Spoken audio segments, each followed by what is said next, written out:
Hello students, good evening. আজি আমি discuss কৰিবলৈ লৈছো এনে এজন ব্যক্তিৰ ওপৰত যিজন ব্যক্তিক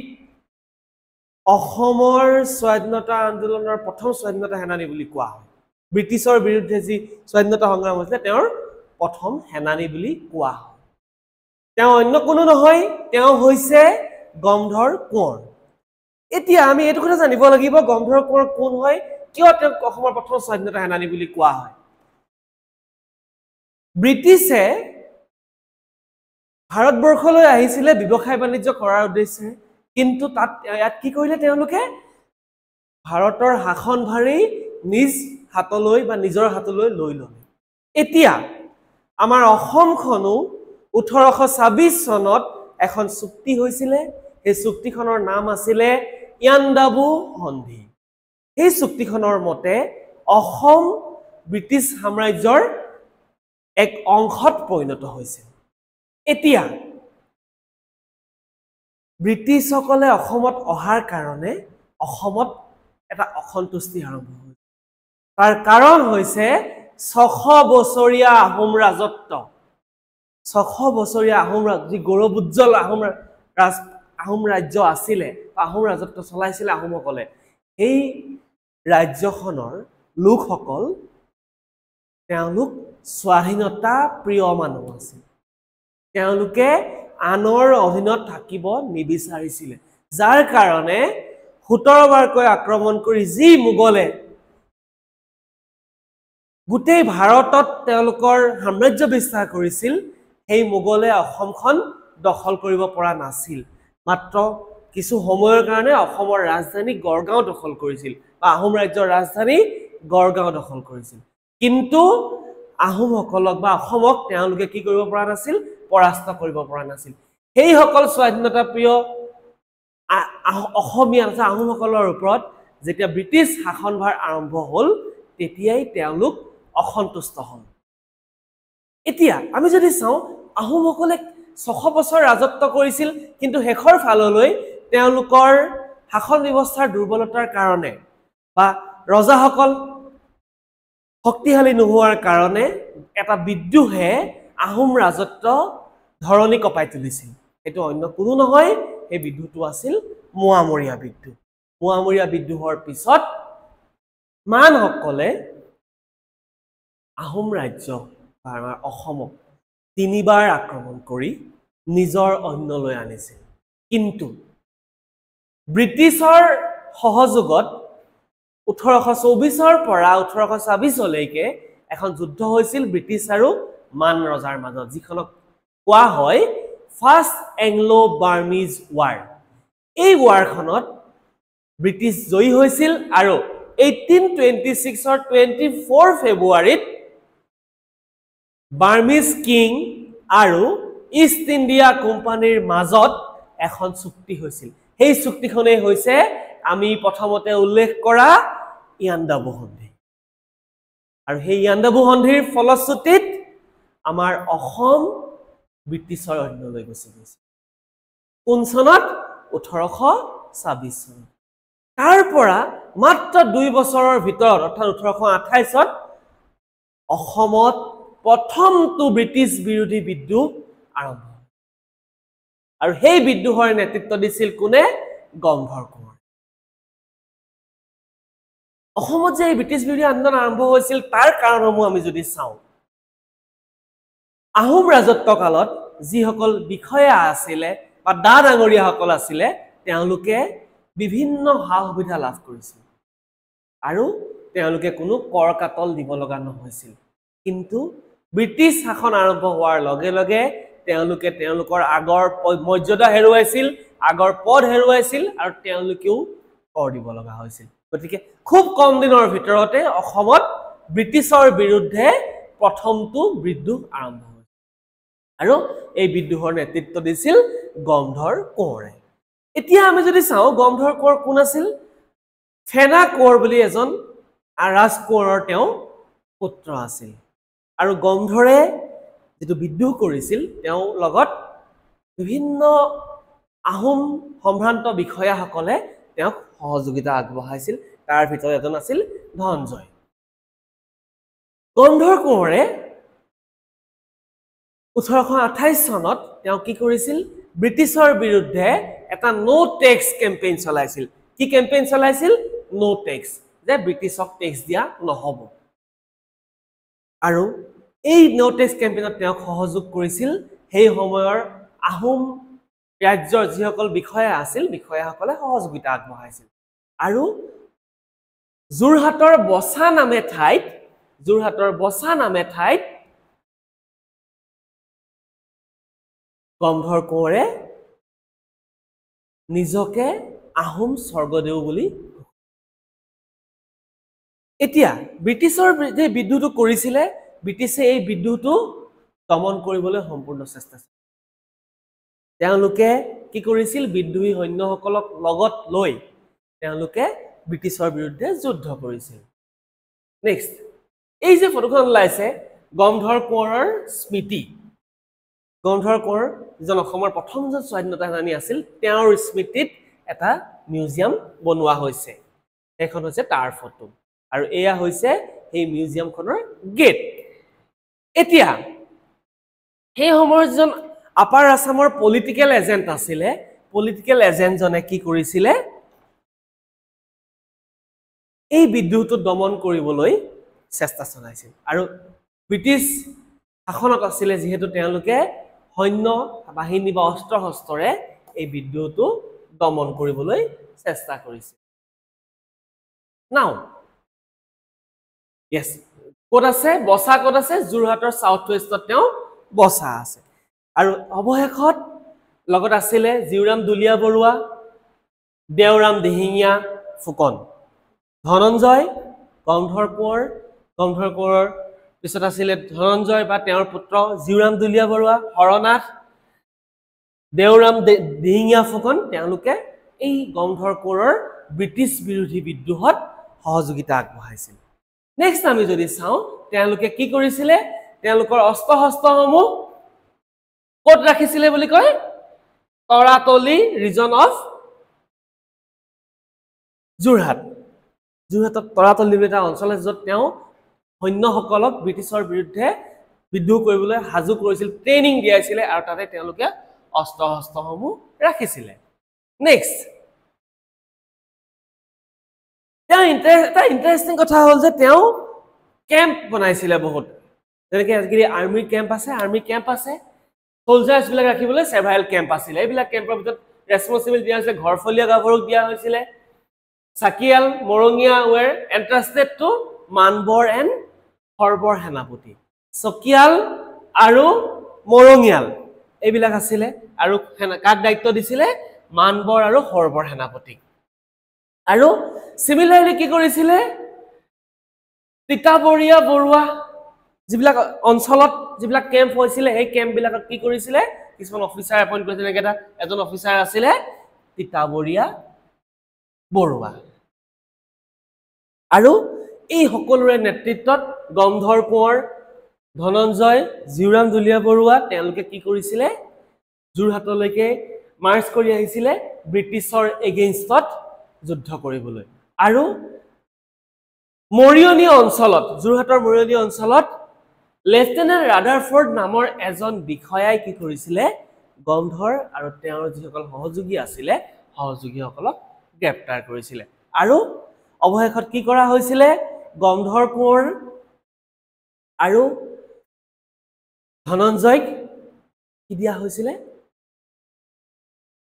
মৃত্যুদণ্ড দিয়া কিন্তু গন্ধৰ কোঁৱৰৰ বয়সৰ প্ৰতি লক্ষ্য ৰাখি তেওঁক কি কৰা হৈছিল জেল দিয়া হৈছিল লাইফ ইমপ্ৰিজনমেণ্ট দিয়া হৈছিল লগত কোন আছিল ধনঞ্জয় আছিল আৰু তেওঁলোকক কলৈ দিয়া হৈছিল ৰংপুৰৰ জেললৈ ৰংপুৰ মানে আমাৰ অসমৰ শিৱসাগৰত থকা ৰংপুৰ নহয় এই ৰংপুৰ বৰ্তমান বাংলাদেশত বৰ্তমানৰ যিখন বাংলাদেশ সেই বাংলাদেশৰ এটা এখন জেল আছিলে যিখনৰ নাম আছিলে ৰংপুৰ জেল আৰু সেই জেলত গন্ধৰ কোঁৱৰ আৰু বিদ্ৰোহীসকলক পঠাই দিছিলে যদিও ধনঞ্জয় তাৰ পৰা পলাই যাবলৈ সক্ষম হৈছিল পলাই কলৈ গৈছিল নাগা পাহাৰত লুকাই গৈছিল কোন আছিল ধনঞ্জয় আৰু যিজন বিদ্ৰোহৰ মূল নেতা আছিলে গন্ধৰ কোঁৱৰক পিছত তেওঁৰ স্বাস্থ্যজনিত কাৰণৰ কাৰণে 7 বছৰৰ পিছত তেওঁক জেলৰ পৰা উলিয়াই দিয়া হৈছিল এতিয়া গংধৰ কোঁৱৰ আৰু এই বিদ্ৰোহৰ লগত কিছুমান প্ৰশ্ন আমাৰ পৰীক্ষাত সোধা হৈছে আৰু কিছুমান সোধাৰ পসিবিলিটি আছে তাৰ ওপৰত বেছ কৰি আমি কেইটামান কোৱেশ্চন উলিয়াই আনিছো এই কোৱেশ্চন গিটা আমি ডিসকাস কৰিছো ঠিক আছে ফাৰ্স্ট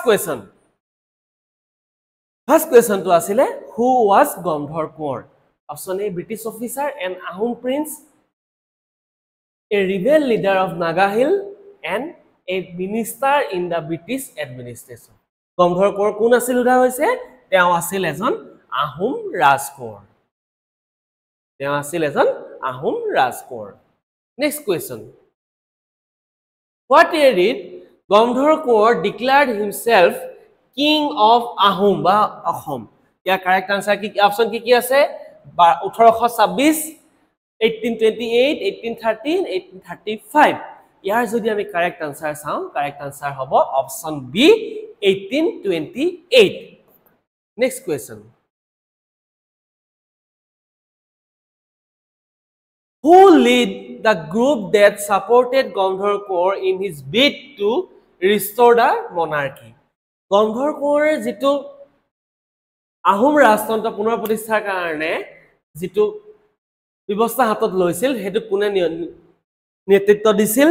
কি আছে option Haranath Gohain Dhananjay Borgohain lieutenant Rutherford Tirot Singh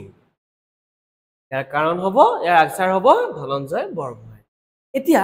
এই সময়ছোৱাত যে গংধৰ কোঁৱৰে বিদ্ৰোহ কৰিছিল 1828 ত এই বিদ্ৰোহ কৰাৰ একচুয়ালি এটা উপযোগী সময় আছিল কিয়নো এই সময়তে বহুত ট্ৰাইবেল লিডাৰ্স লাইক তিৰোত সিংয়ে হক খাসী লিডাৰ আছিল তেওঁ ব্ৰিটিছৰ বিৰুদ্ধে বিদ্ৰোহ কৰিছিল আৰু এই বিদ্ৰোহখিনি যিখিনি আমাৰ ট্ৰাইবেল আপৰাইজিংছখিনি হৈছিল নৰ্থ ইষ্টৰ বিভিন্ন অঞ্চলত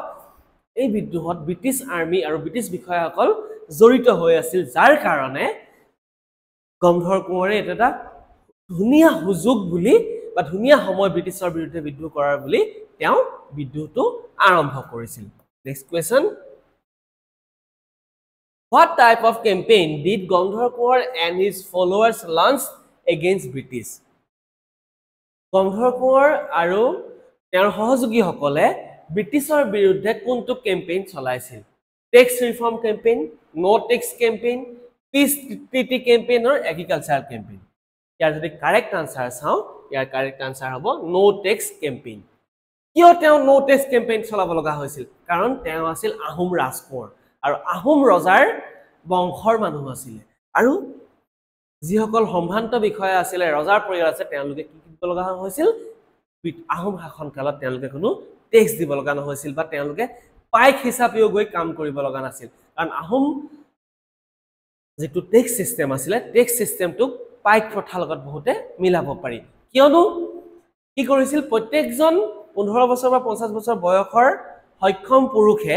ৰজাৰ ঘৰত গৈ কাম কৰি দিব লগা হৈছিল আৰু তাৰ বিনিময়ত তেওঁ কি পাইছিল টু পুৰাজ অফ কাল্টিভেবল ল্যান্ড দুই পুৰা খেতিৰ উপযোগী মাটি তেওঁলোকে লাভ কৰিছিল গতিকে তেওঁলোকে এটো কেম্পেইন কিহৰ এগেইনষ্ট চলাইছিল no tax campaign yes no tax campaign next question where did Gangdhar formally declared himself as a king of Ahom ৰাজ্যৰ king কোন অঞ্চলত গংধৰ কোঁৱৰে নিজকে ৰজা বুলি ঘোষণা কৰিছিল ইয়াত আমি যদি চাও option A Rangpur B Jorhat C Basa and Mariani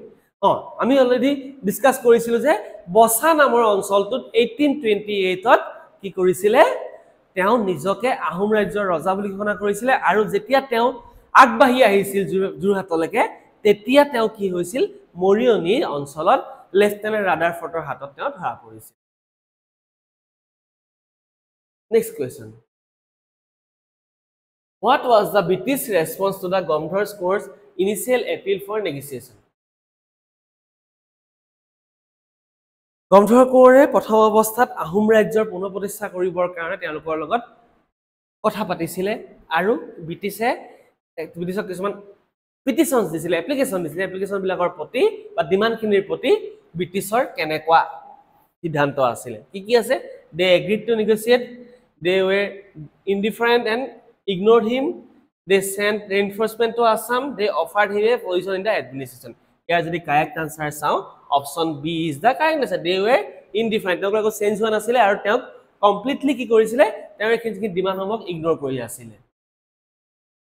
next question who intercepted Gangdhar Kuwar's force during their march Gangdhar Kuwar যেটো Gangdhar Kuwar ধনঞ্জয় জিউৰাম দুলিয়া বৰুৱা তেওঁলোক যেতিয়া আগবাঢ়ি তেওঁলোকে যেতিয়া ব্ৰিটিছৰ বিৰুদ্ধে আগবাঢ়ি আহিছিল তেওঁলোকক কোনে ইন্টাৰসেপ্ট কৰিছিল correct answer is lieutenant Rutherford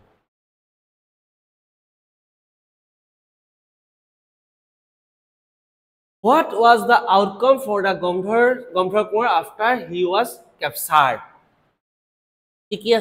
He was executed immediately. He was imprisoned for several years. He became an ally of the British and he was exiled. তেওঁ কি আছিল তেওঁ কি কৰিছিল বহু বছৰৰ কাৰণে তেওঁ কাৰাদণ্ড দিয়া হৈছিল next What happened to Dhananjay Bargohain after the rebellion? এই যেটো বিদ্ৰোহৰ পিছত ধনঞ্জয় বুঢ়াগোহাঁইৰ লগত কি হৈছিল He was captured and imprisoned. He was killed in the battle. He escaped to the Naga Hills. He negotiated peace with the British. আমি already discuss কৰিছিলো যে গংধৰ কোঁৱৰৰ লগত যে মূল সহযোগী আছে ধনঞ্জয় বৰগোহাঁই তেওঁ কি কৰিছিল তেওঁ পলাই গৈছিল কলৈ পলাই গৈছিল নগা পাহাৰলৈ পলাই গৈছিল The attempt to restore the Ahom monarchy by the Gangdhar Kuwar reflected the sentiment of which group? Gangdhar Kuware যে আহোম শাসন ব্যৱস্থা পুনৰ প্ৰতিষ্ঠা কৰিবলৈ যেটো